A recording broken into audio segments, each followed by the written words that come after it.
So please watch out for her. I've been planning it for her. She's planning. She has a book and everything. I'm all stoked for this thing. Oh my God, she's so much taller than I am. She's much taller than everyone.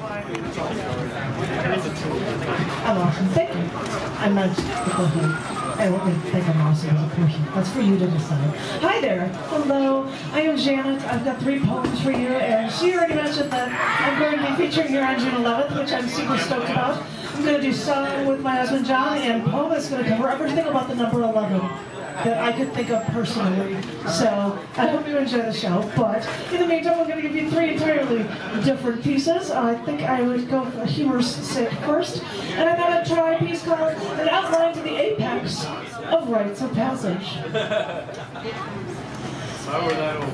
It was one of those rites of passage, a bar mitzvah of sorts, but it was bigger, much bigger than shaving for the first time or getting your period. This was your chance to act like a big man and be a high school man, and you could lose your virginity, and you could change all the young high school women for all there. They could all dress up and feel like adults and look pretty. Everyone felt this dying need to go through this rite, this passage, to not be left out, to be a part of the group. Either way, you still got to take a day off of school. But like every other rite of passage, the high school prom is probably more traumatic than fun, because no matter what, you feel like you have to go, and the entire time you have to look like you're having fun, especially for the photos. You have to have a perfect record of that perfect day so that you can upstage everyone else. But with every aspect of prom, there was always a conflict, an expense, or an irony. I mean, this was supposed to be one of the best times of your life, and it's wrought with all this confusion. First, find a date. It has to be someone that's socially acceptable, otherwise it might be less embarrassing to just actually not even go. And then you have to go to the trouble of asking your prospective date to actually go with you, or if you're a woman and you don't feel like asking somebody, you have to wait to be asked, which is almost more cruel. Then you have to see which of your friends are going, organize groups that you'll go with to your prom.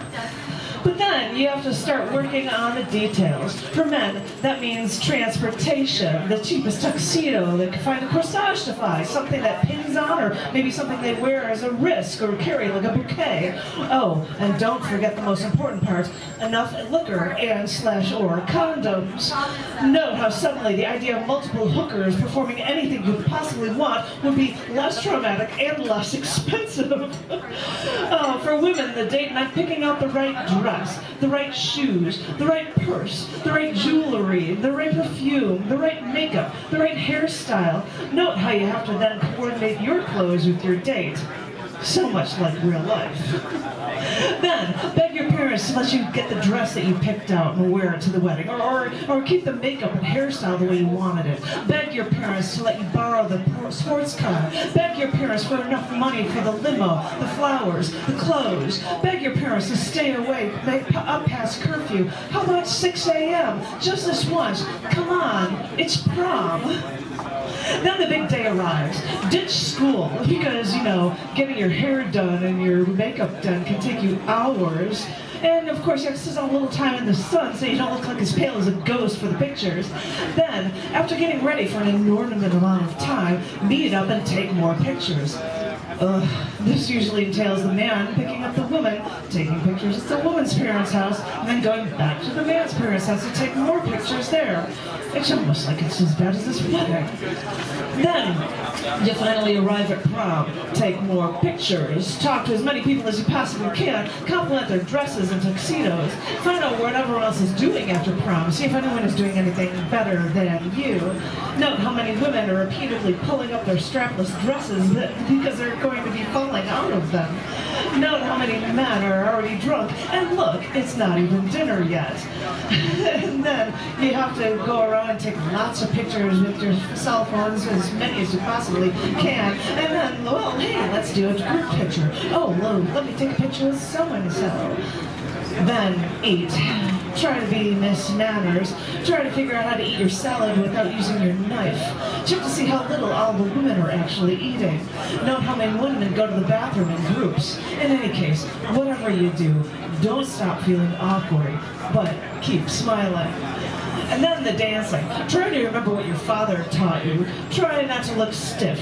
Try not to sweat. Dance in a box. Right foot forward, feet together. Left foot left, feet together. Left foot back, feet together. Right foot right, feet together. Or go for the old high school standard and wrap your arms around each other and sway, occasionally making out in the middle of the dance floor. Note how many women have their lipstick smeared across their cheek or on their date's collar. Note how many ties have been loosened. Then, the next thing, collect your things, say your goodbyes, and take a few more photos, and then head out to the after-prom activities. Possible options include a late dinner, a 4-hour boat cruise, a walk along a lake, a bonfire, bowling, a hotel party, or the back of Dad's sports car. Note how disheveled you look at 6 a.m. Try to clean yourself up in the car before you get into your driveway in case your parents are waiting for you. Don't make up for too long as you say your goodbyes in front of your house. Then, get in the house as quietly as possible. Drop all your clothes into a pile in the middle of your bedroom floor and collapse on your bed. Here's a helpful hint. Drink a glass of water and take a vitamin and some aspirin before crashing. It'll help with the hangover. But then, try to remember and try to get enough sleep so that you will actually be awake for the day after prom amusement park trip. And keep in mind that even though prom is over, your friends will be talking about it for at least a week. This is the ritual. Now go to sleep.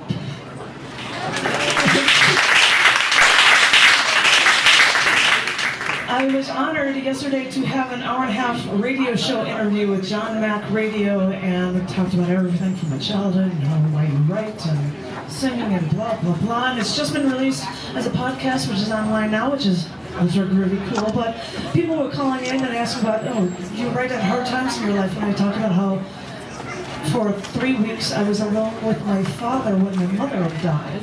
And I could not talk to him about how bad I felt because he had it worse.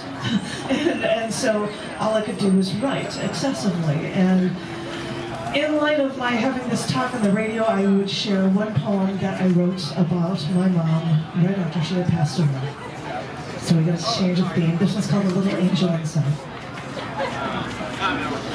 It seems strange that on the day the towers fell, 5 years ago, when every television station and newspaper is praising our resolve for all of the death that has been forced upon us, well, it seems strange that 9/11 is the day the death certificates came and became available from Fuller Funeral Home.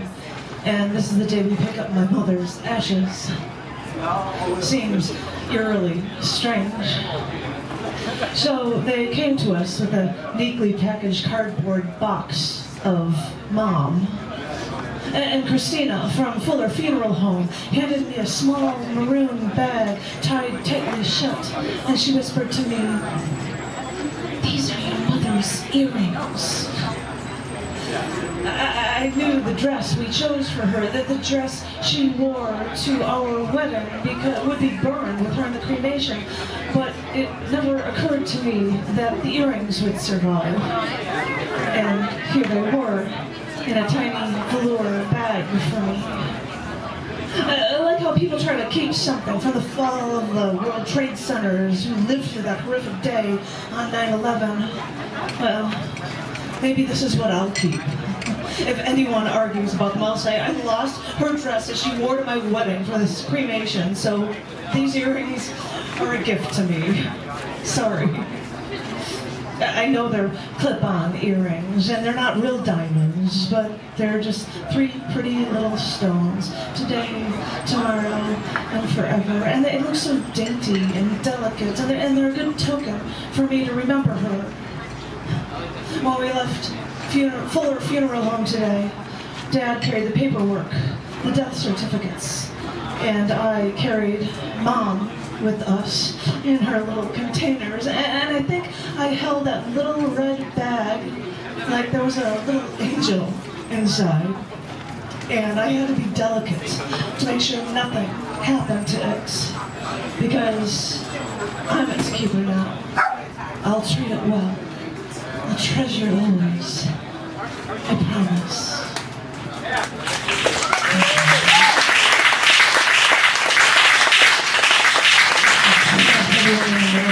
something lighter at the end.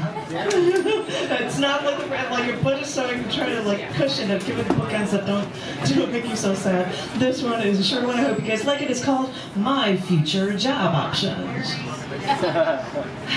Okay, so I can't even get a job in my own profession, and I can't even get a job at the mall. This not having a job is really pissing me off. I want to yell at the world for not giving me the job that I am owed. I mean, I get to the point where I want to hit things. And that's when it occurred to me, and the frightening thing was telling my husband that I'm meant to be a dominatrix. When I'm at my analytical side and it dominates me, I see how it makes perfect sense. No sex, no nudity. I just make men feel like shit at an hourly rate. This is really beginning to appeal to me. But after my husband was telling me, and he was actually adequately frightened, he checked out online, he told me that this was illegal. He's just telling me that because he doesn't want me to do it. But I want it to be legal. I want to say that I legally degrade men for a living, and I make good money doing it. Well, I guess it figures. I found another profession I'm good at, and I still can't find a job. Thank you.